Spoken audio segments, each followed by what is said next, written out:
This is your weekly fix. I'm Smita Nair. These men and women have survived abject discrimination, ignominy, violence, and abuse. A group of them, gay and lesbian couples, are now having their day in court. They are asking for marriage equality, and a five-judge constitution bench of the Supreme Court is hearing their plea. The centre on Tuesday, while stridently opposing the demand that same sex marriage be legalized, claimed that such a demand is merely an urban elitist one, implying that somehow homosexuality is an urban lifestyle and that there are no gays and lesbians in India's towns and villages. In response, the Chief Justice of India, Justice D.Y. Chandrachud, observed that the centre has no data at all to back its claim. Justice Chandrachud said, and I quote, the state cannot discriminate against an individual on the basis of a characteristic over which the individual does not have control. When you see it is innate characteristic, then it counters this claim of it being an urban elitist concept. And you're perhaps saying this because more people in urban India are perhaps coming out of the closet. On the show today are two brave young women, Kajal and Bhavna, both of whom are petitioners in the matter. They go by their first names, and they're with us on the show today. काजल भावना धन्यवाद आप दोनों का कि आपने हमसे बात करने के लिए अग्री किया आज मोस्ट वेलकम मैम। जी आप में से कोई भी इसका जवाब दे सकता है या दोनों ही दे दे क्या आप हमारे दर्शकों के साथ अपनी कहानी शेयर कर सकते हैं आपने एक दूसरे के साथ रहने का निर्णय कौन से साल में लिया उसके बाद किन दिक्कतों का सामना आपको करना पड़ा और मुझे ये भी बताया गया है कि 2019 में आप दोनों दिल्ली हाई कोर्ट गई थी प्रोटेक्शन मांगने के लिए थोड़ा सा इन चीजों के बारे में अगर आप हमारे साथ शेयर कर सकें तो दोनों का एक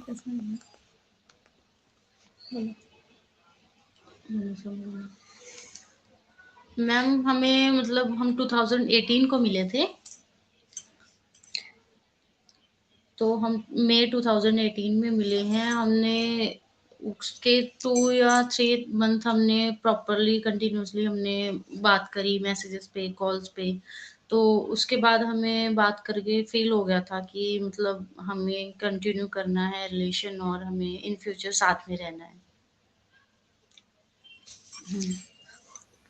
2018 में जब हम में मेरे एग्जाम्स थे ये मेरी बुआ जी की लड़की के फ्रेंड थे कजन के फ्रेंड तो मेरे उधर फर्स्ट टाइम मैंने इन्हें देखा था तो उसके बाद मतलब कि फर्स्ट टाइम में तो ऐसा कुछ भी नहीं था लेकिन उससे 2 दिन बाद ही मैंने इनका नंबर मांग लिया था तो फिर हमारी वैसे बात होने लगी तो उसके बाद में जो जून में फिर मैंने इन्हें बुलाया था मेरे घर पे कि मेरे को नहीं पता मेरे को आपसे मिलना है और मैं खाना नहीं खा रही हूँ जब तक आप नहीं आओगे तब तक मैं खाना नहीं खा रही हूँ तो आपको आना ही आना है तभी आए थे फिर उसके बाद मेरे घर पे एक्चुअली में मम्मी को प्रॉब्लम क्या थी कि मैं फोन ज्यादा यूज करती थी बट मैं दिल्ली यूनिवर्सिटी में पढ़ती थी तो उधर आजकल व्हाट्सएप पे ही आते थे सब कुछ अगर आपको असाइनमेंट्स मिलते हैं या फिर आपको कोई भी वर्क अलॉट होता है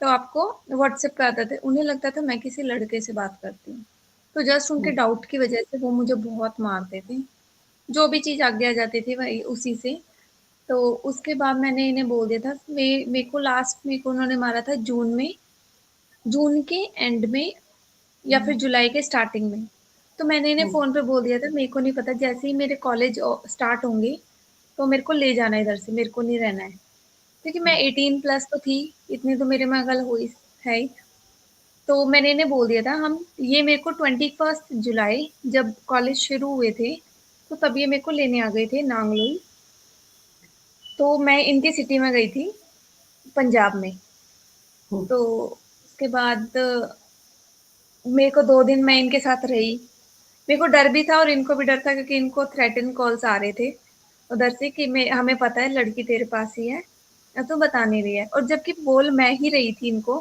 कि प्लीज आप बताना मत चाहे कुछ मर्जी हो जाए क्योंकि मुझे पता है कि वो मेरे को मेरी मैरिज करवा देंगे या फिर मेरे को मार देंगे या फिर मेरे को कमरे में बंद कर देंगे उसके बाद वो मेरे को तीसरे दिन मतलब कि 23 या 24 ऑफ जुलाई 2018 को मेरे घर वाले मुझे लेने आ गए थे अर्ली इन द मॉर्निंग। तो वो मुझे ले गए, उसके बाद मेरी 1 हफ्ता इनसे बात नहीं हुई। मतलब घर पे जाके बहुत कुछ समझाया गया मेरे को कि अब वो ऐसी है, क्या कहते हैं, वो लड़कियों को ऐसे ही कंट्रोल करती है, वो पता नहीं कितने लड़कियों को अपने उसमें बातों में कंट्रोल हम्म, करती है। तो मैंने तो उस टाइम भी उन्होंने समझाने के बाद मेरे से पूछा, तू अब भी उसके पास जाना चाहती है? तो मेरा लिटरली आंसर यही था कि हाँ, मैं अब भी उसके पास ही जाना चाहती हूँ। इवन तो मेरी फैमिली पूरी बैठी हुई थी ऐसे, और वो मेरे को हम्म, समझाई जा रही थी। मैंने उनको बोला, मैं कहा नहीं, मैं उसी के पास जाऊंगी, आप तो मेरे को मारते हो, मेरे को आपके साथ रहना ही नहीं है। तो हम्म, उसके बाद उन्होंने मेरे को बुआ जी के घर पे भेज दिया। लेकिन मेरी रिक्वेस्ट करने पे उन्होंने मेरे को स्टडी से फिर से ही जोड़ दिया कि मेरी स्टडी नहीं हटाई। तो उसके बाद मैं इनसे मेरी 1 हफ्ते के बाद बात हुई, वो भी इंस्टाग्राम से, क्योंकि मेरी इंस्टा आईडी का मेरे को आईडी पासवर्ड याद था और उस पे मेरे कोई भी फैमिली मेंबर्स अटैच नहीं थे। तब मैंने इनसे बात करी, ये लाइव आए हुए थे, तब मैंने इनको बोला, मैं कहा मेरे को मैसेज करो। तब ये बोले, मैं कैसे मानूं कि तू भावना ही बोल रही है? मैं कुछ आपको आगे से रिटर्न में कुछ बोलूं? तो फिर हमारी बात हुई। मैंने इनको यही बोला था, अगर मेरे घर वाले मेरे को फोर्स करके मैरिज भी करवाते हैं, तो मैं उससे 1 दिन बाद ही उसको डिवोर्स देके मैं आऊँगी आपके पास ही। मैं कहा मैं नहीं रहूँगी किसी और के पास। मैं कहा इतनी टेंशन फ्री हो जाओ आप। तो उसके बाद आया था कि हमने फिर सोचा, बहुत सारा डिस्कशन करा। उसके बाद हमने 1 मंथ बाद हमने एक सीक्रेट फ़ोन रखा था। कचोड़ा का इतना सा फ़ोन आता था, वो मैं सीक्रेटली, बस मेरी इनसे बात होती थी, इनकी मेरे से बात होती थी। जब मैं घर से निकलती थी, तो इनकी मेरे से बात हो तब मैं फ़ोन करती थी।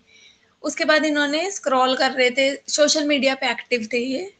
तो उसके बाद इन्होंने स्क्रॉल किया, जब आया था 377 हट गया था सितंबर में। तो तब इन्होंने जैसे ही सर्च आउट किया, तो उधर से इन्हें हमसफ़र ट्रस्ट में से गौतम सर का नंबर मिल गया था। मतलब कि किसी के थ्रू, है ना? नजरिया हाँ, फाउंडेशन। नज़रिया फाउंडेशन के थ्रू इनको गौतम सर का नंबर मिल गया था। उसके बाद इन्होंने गौतम सर से बात करी। उन्होंने हमें लॉयर्स के थ्रू मिलवाया हमें, जो कि अमृतानंदा मैम और मिहिर सर हैं। तो उनसे हमारी बातचीत हुई, उनको हमने अपनी पूरी स्टोरी बताई। मैं कहा ऐसे-ऐसे फेस करें।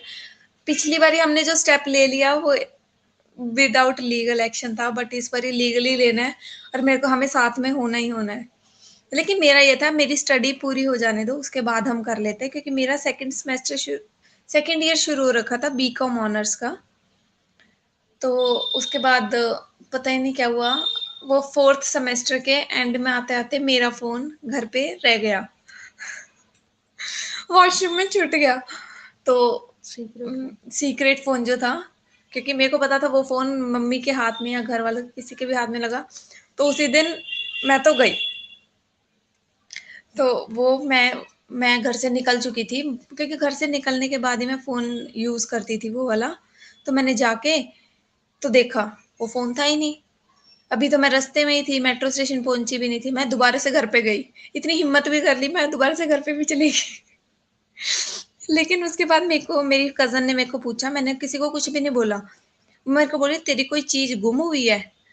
मेरे को उधर से ही डाउट हो गया। मैं कहा फ़ोन इसी के पास है। तो लेकिन उसने मेलोड्रामा इसीलिए नहीं क्रिएट करा, क्योंकि उसकी फ्रेंड आई हुई थी और जिसको वो ड्रामा क्रिएट करके दिखाना नहीं चाहती थी। तो उधर से मैं बच गई। मेरे को जब पता चला कि फ़ोन इसके पास है, मैं निकली जो मैं कहा मम्मी मैं कॉलेज जा रही, मिल गया मेरा सामान। मैंने इनको जाते ही बताया, मैं कहा ये कांड हो गया, अब मैं घर पे गई तो मैं मरूँगी, या फिर मेरे को कुछ कर देंगे या फिर मेरी मैरिज करवा देंगे। इन्होंने फिर गौतम सर से बात करी, अमृता मैम से बात करी, तो उसके बाद आप बताओ। बोलो। बोलो, बोलो। उसके मैम, बाद शायद आपने दिल्ली हाई कोर्ट जाने का आपने फैसला लिया होगा ना उस वक़्त? हाँ जी। हुँ, हुँ, ये 9th अप्रैल 2019 की बात है, जिस दिन मेरा ओके, फ़ोन घर पे रह गया था। हुँ, तो उस दिन, उसके भी हुँ, 2-3, शायद 12th ऑफ अप्रैल को, हम्म। 12th ऑफ अप्रैल 2019 को हमने हाई कोर्ट में प्रोटेक्शन के लिए करा था सबसे पहले। हुँ, क्योंकि मेरी फैमिली इनकी फैमिली को या फिर इनको बहुत थ्रेटन कॉल्स दे रही थी। इवन तो मेरी फैमिली ऐसी है कि उन्होंने इनकी फैमिली में से इनके फादर को वो अरेस्ट भी करवा दिया था, जबकि उनकी कोई गलती भी नहीं थी। क्योंकि मैं लिख के गई थी, मैं बोल के मतलब कि मैंने जिस शेल्टर होम में हम रहते थे शक्तिशालिनी में, उधर मैंने रिटर्न में लिखा था मैं अपनी मर्जी से आई हूँ, मेरे को किसी का इन्फ्लुएंस नहीं हुआ है, कोई मेरे पे प्रेशर नहीं डाल रहा। तो लेकिन इनकी फैमिली को अरेस्ट करवा दिया, उनके फ़ोन कॉल सारे चेकआउट करवाए गए कि किसी के थ्रू हमें इसका नंबर मिल जाए। लेकिन उधर इन्होंने इनकी कज़न को शक्तिशालिनी का कार्ड व्हाट्सएप कर रखा था। तो जब इनके कज़न का फ़ोन स्क्रॉल आउट करा तो उधर से इनको पता चल गया कि शक्तिशालिनी में है, इसके कार्ड आया है। तो वो उनको फिर इन्होंने अरेस्ट जो इनके फादर हो रखे थे, तो उनको ठीक है सॉर्ट आउट कर लिया उधर से आके फिर शक्तिशालिनी में इन्होंने बहुत ही ज़्यादा करा था। इवन तो हम जैसे ही ऑफिस में मिलने जाते थे, तो उधर ही हमें बीच रास्ते में रोक दिया जाता था कि नहीं ऑफिस में आपके फादर मतलब कि फैमिली मेंबर्स आ रखे हैं। तो मेरे को तो इतना ज़्यादा मतलब कि बीच-बीच में फॉलोज़ भी करवाए गए हैं, मतलब कि कोई लड़की भेजी गई है जो मेरे को फॉलो कर रही है, कोई लड़का मेरे पीछे लगाया गया था, तो ऐसे बहुत करे थे। उसके बाद हमें ऑर्डर कब मिला था? 13th को हमें प्रोटेक्शन मिल गई थी, जब हमने प्रोटेक्शन के लिए करा था, है ना? उसके बाद 8th मई 2019 में और 9th मई को मेरा 4th सेमेस्टर के एग्ज़ाम शुरू होने थे। 8th मई को मेरे को जज ने हमारी बात हुई, जज ने बोला कि आप अपने पेरेंट्स से एक बारी बात कर लो। तो मैंने उन्हें 1 घंटा मेरी बात हुई थी उनसे, तो मैंने उन्हें सब कुछ डिस्क्लोज़ किया कि आप मेरे को ये बताओ मेरी गलती कहाँ पे थी? आपने कभी मेरे को लड़के से बात करते हुए पकड़ा गया? नहीं ना। बल्कि मैं इनसे बात भी करवाती थी मेरी मम्मी की, कि काजल का फ़ोन आया, आप फ़ोन पे बात कर लो। लेकिन उनका फिर भी मारना। मैं कहा आप सिर्फ़ एक डाउट के बेस पे मेरे को इतना मारते थे। तो उधर बहुत सारे वो बात हुई हमारी, तो उसके बाद जज भी समझ गई थी, तो उन्होंने बोल दिया था कि लड़की इन्फ्लुएंस में नहीं है, लड़की खुद बोल रही है, तभी इतने आपसे बात करके आई है। और इनको भी बोला था कि क्योंकि हमारा मुँह ऐसा हो रखा था बिल्कुल कि अब अलग ना कर दें। लिटरली हम इतने डरे हुए थे फर्स्ट टाइम तो हम गए थे, तो ऑर्डर की वज़ह से हमारा ऐसा हो रखा था यार प्लीज़ इनकी फेस देख के जज खुद बोलेगी, काजल आपसे कोई नहीं अलग कर रहा भावना को उस टाइम। तो वो ऐसा हुआ था क्योंकि ये इनका मुँह ऐसा हो रखा था कि इनकी अभी रो देंगे और हम अभी रो देंगे क्योंकि उनका कोई भरोसा नहीं था। लेकिन जज ने बोला था कि भावना के डॉक्यूमेंट्स क्योंकि मेरे डॉक्यूमेंट्स मेरे घर वालों के पास थे, पर्सनल डॉक्यूमेंट्स सारी marksheets, 10th marksheet, 12th marksheet क्योंकि आगे मैंने गवर्नमेंट एग्ज़ाम्स की भी तैयारी करनी थी। तो मेरे को यही था कि मेरे डॉक्यूमेंट्स मेरे को मिल जाए। लेकिन फिर भी उन्होंने 1 साल 1-2 साल तो मेरे को 1.5 साल मेरे को मेरे डॉक्यूमेंट्स नहीं मिले थे। तो उसके बाद इन्होंने लेकिन मेरे को एक कज़न की मैरिज थी मेरे ताऊ जी के लड़के की। उसके बाद ऑर्डर मिल गए हम रहने लग गए थे रोहिणी में। मुझे बता दो प्लीज़। तो मैम मतलब हमने भावना ने अपनी तरफ से बोला कि मैं तभी आऊँगी जब मेरे डॉक्यूमेंट्स दोगे आप। तो फिर उन्होंने डॉक्यूमेंट्स लिए, हमारे लॉयर के ऑफिस में हम मिले, तो वहाँ पे हमने डॉक्यूमेंट्स लिए और फिर साइन वगैरह करवाए उनसे कि हम मतलब जाएँगे मैरिज पे। तो उसके बाद फिर ऐसे ही धीरे-धीरे अभी जाना स्टार्ट हो गया बट हमारा रिस्क तो बना ही हुआ है कि वो कभी भी कुछ भी कर सकते हैं अभी भी। तो पहले यही हुआ था स्टार्टिंग में भी कि हमने रोहिणी में रूम भी लिया था, तो उन्होंने वहाँ भी पुलिस वेरिफ़िकेशन हुई थी रूम की, तो वहाँ भी हमें फ़ॉलो किया था और जैसे ही हम वहाँ से निकले, तो उसी दिन उन्होंने जाके 10-12 लोगों के साथ जाके सीन क्रिएट कर दिया था वहाँ पे भी। कॉलेज में भी इसके सीन क्रिएट करा, हर जगह जहाँ पे भी हम जा रहे थे, 1.5-2 साल यही हो रहा था कि हमें हर जगह फ़ॉलो किया जाता था, कि जहाँ पे भी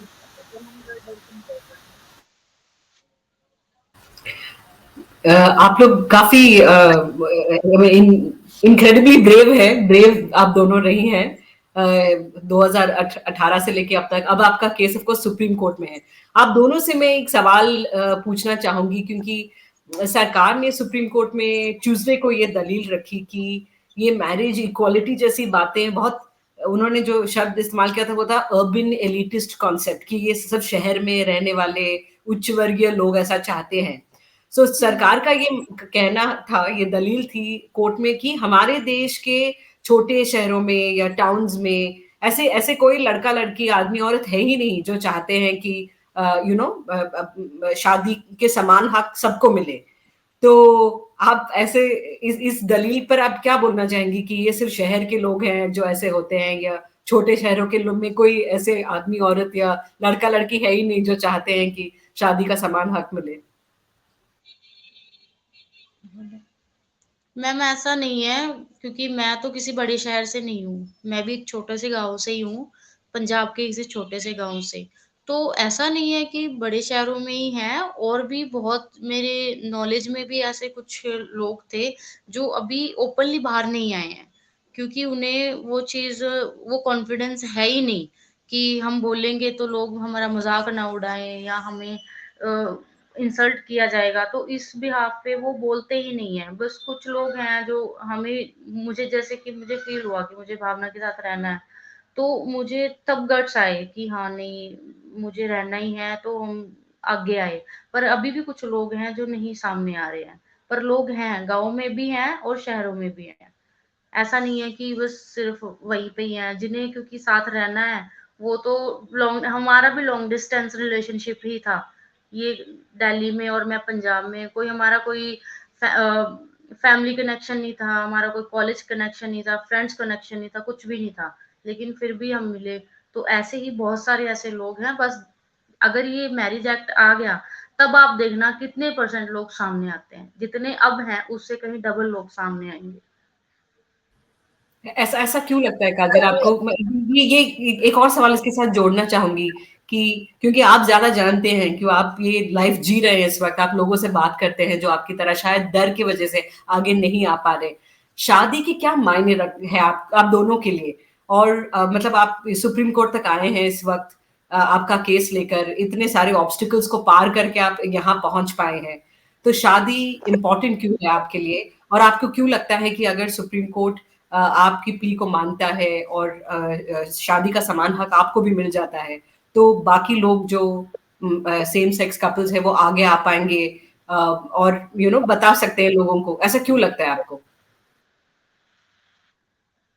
बिकॉज मैम, फर्स्ट वही हो गया कि हम लोग राइट्स चाहते हैं, है ना, कि जैसे नॉर्मल हेटेरो कपल्स होते हैं, तो उनकी तरह हमें भी राइट्स हो, बेबीज अडॉप्ट करने का राइट्स हो, होम लोन के लिए राइट्स हो, और भी बहुत सारी चीजें हैं कि क्योंकि एलजीबीटीक्यू को एक अलग कम्युनिटी बताया गया है, तो कहीं भी किसी भी वे से देखते हैं तो एक अलग है। तो जब ये चीज आ जाएगी, same marriage same sex act आ जाएगा, तो उसमें अलग नहीं देखा जाएगा, तो सेम देखा जाएगा। ऐसा नहीं होगा कि किसी चीज में जैसे थर्ड जेंडर को भी होता है तो एक अलग नजरिए से देखा जाता है।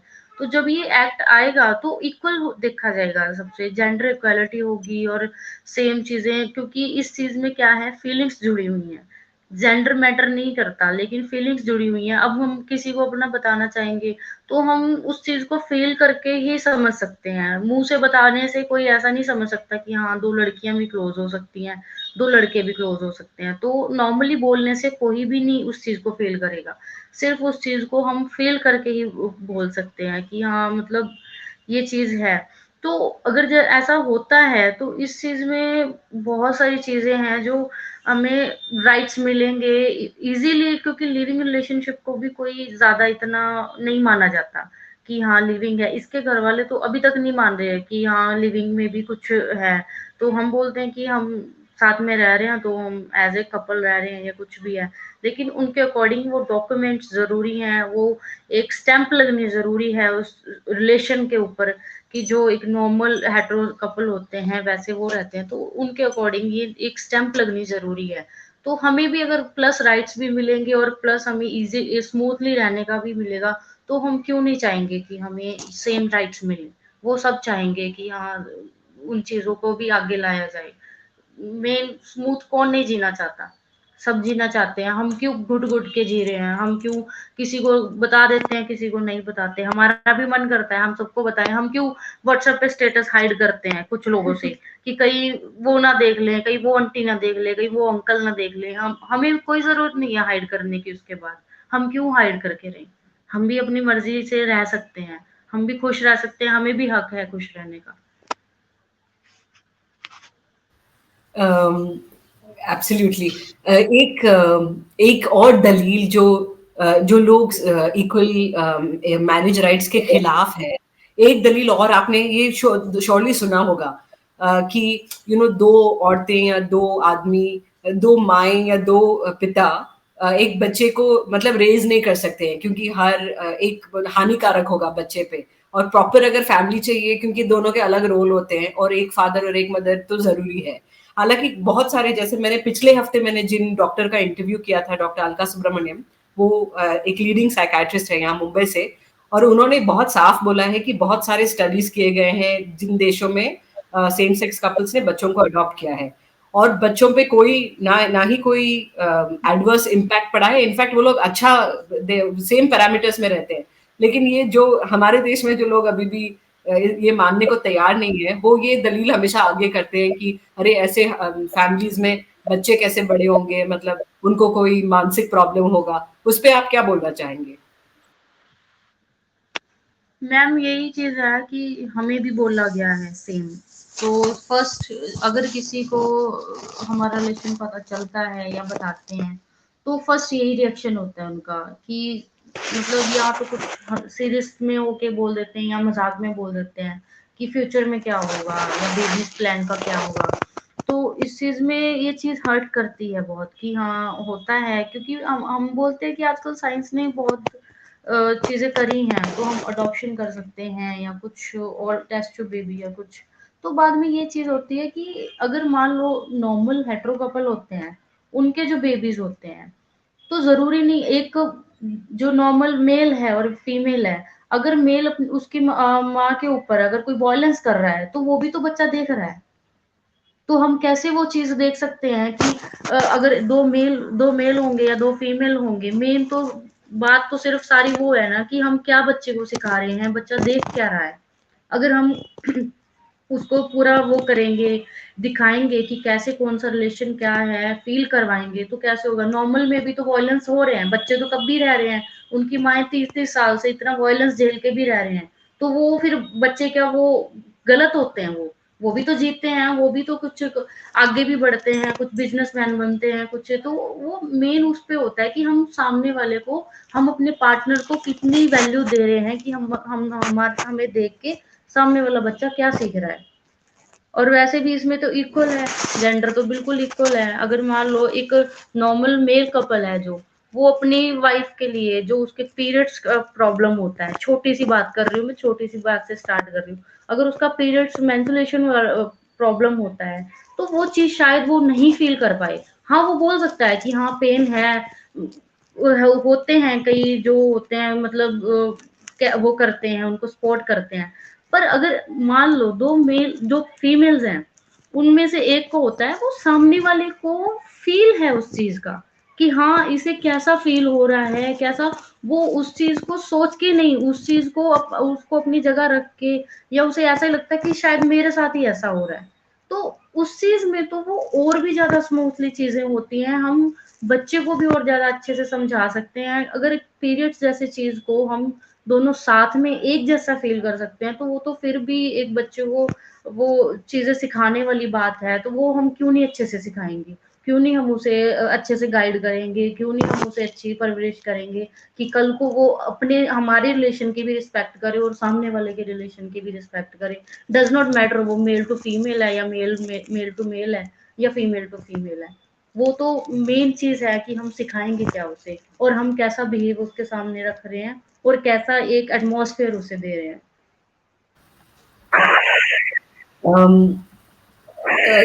राधिका भावना, एक आखिरी सवाल आपसे पूछना चाहूंगी। ऑलरेडी जो लोग आपको सुन रहे हैं इस वक्त, काफी कुछ समझ पाए होंगे कि आप लोगों का नजरिया क्या है, आप लोगों का एक स्ट्रगल कैसा रहा है, और क्यों ये इम्पोर्टेंट है, ये जो लड़ाई अब सुप्रीम कोर्ट में है। लेकिन बहुत ऐसे लोग मतलब समाज में हैं, ये वो नहीं बोल रही हूँ जो ऑलरेडी अपना मन बना चुके हैं, बट वैसे लोग हैं जो वाकई में समझना चाहते हैं, बट क्योंकि उनकी परवरिश ऐसी हुई है बहुत कंजर्वेटिव हाउस में, तो बोलते हैं कि कपल ऐसा ही होना चाहिए, हेट्रो होना चाहिए। वो लोग हैं बहुत, मैं जानती हूँ बहुत लोगों को, मेरे फैमिली में भी है, जो समझना चाहते हैं वाकई में कि उनको आप इन द एंड कुछ बोलना चाहेंगे कि वो मतलब वो किस तरीके से एक समाज में अगर आपको परिवर्तन लाना है, तो एक तो कोर्ट की तरफ से है, court can take the first step जो आप चाहते हैं, लेकिन समाज में अगर आप चेंज चाहते हैं तो आप क्या बोलना चाहेंगे उन लोगों से जो वाकई में ऑनेस्टली आपसे सुनना चाहते हैं, समझना चाहते हैं? बोलो आपसे। बोलो पहले करिए। मैम मतलब हम अपने वे से क्या उन्हें मैसेज देना चाहते हैं या क्या? ओके मैम, मैं तो यही मैसेज देना चाहती हूँ कि जो मेन जेंडर इक्वालिटी का जो मेन ये चल रहा है, हाईलाइट किया जाता है, तो उसमें मेरा तो यही है कि चीज़ों को समझा जाए। जेंडर को एक साइड रख के चीज़ों को समझने की ट्राई करें कि सामने वाला फ़ील क्या कर रहा है। अगर हम किसी को अब मेरी फ्रेंड्स थी कुछ, वो मुझे बोल देती थी कि तू तो रहने दे, तू तो लेस्बियन है। तू तो रहने दे, तू तो लेस्बियन है। मतलब मेरा मज़ाक भी उड़ाती थी, मुझे इंसल्ट करा जाता था और मुझे हर बात पे बोल दिया जाता था। पर किसी एक भी फ्रेंड ने ये नहीं समझने की ट्राई करी कि मुझे फ़ील कैसा होता है। मैं उनके सामने हँस देती थी या फिर वहाँ से चली जाती थी। पर किसी एक भी फ्रेंड ने ये नहीं मुझे कहा कि यार चल कोई बात नहीं, जो तू तू जैसी भी है हमें एक्सेप्ट है, हम कोई बात नहीं, तू भी इंसान है और बात सिर्फ फीलिंग्स की है और जैसा तेरे को बनाया गया है या जैसी भी तू है, हम तेरे को वैसा एक्सेप्ट करेंगे। मेरी फ्रेंड्स ने धीरे-धीरे करके मुझे छोड़ दिया और बाकी जो मुझे फेक लग रहे थे कि जो मुझे लग रहा था कि मेरे तो बात बोलने का फ़ायदा ही नहीं इनके सामने, तो मैंने उन्हें छोड़ दिया। तो मैं तो यही मैसेज देना चाहती हूँ कि चीज़ों को समझना शुरू करें और जो सामने वाले की फीलिंग्स हैं उन्हें समझो। अगर आपसे एक बार में किसी से भी नहीं होगा, हम सोच लें कि हाँ मुझे किसी ने बता दिया और मैं समझ लूँ, एक बार में किसी से भी नहीं होता। आप उसे नेगेटिव बोलने की बजाय उस चीज़ को क्यूरियोसिटी की तरह लो और उस चीज़ को समझो कि कैसे क्या चीज़ ये लोग फ़ील क्या करते हैं, इन्हें ऐसा क्या फ़ील होता है कि इन्हें अट्रैक्शन हो जाती है, मेल टू मेल हो जाती है, फीमेल टू फीमेल। अगर हम उन्हें स्पॉट नहीं कर सकते तो उनके बारे में नेगेटिव चीज़ें भी मत फैलाओ, जब तक आप उस चीज़ को फेस नहीं कर रहे। Excellent. Thank you so much, Kajal, Bhavna. You're two remarkable women. We wish you the very best for your case in the Supreme Court and hope to speak with you once the case comes to fruition. For the moment, thank you so much for joining us. Thank you. Dhanyawad.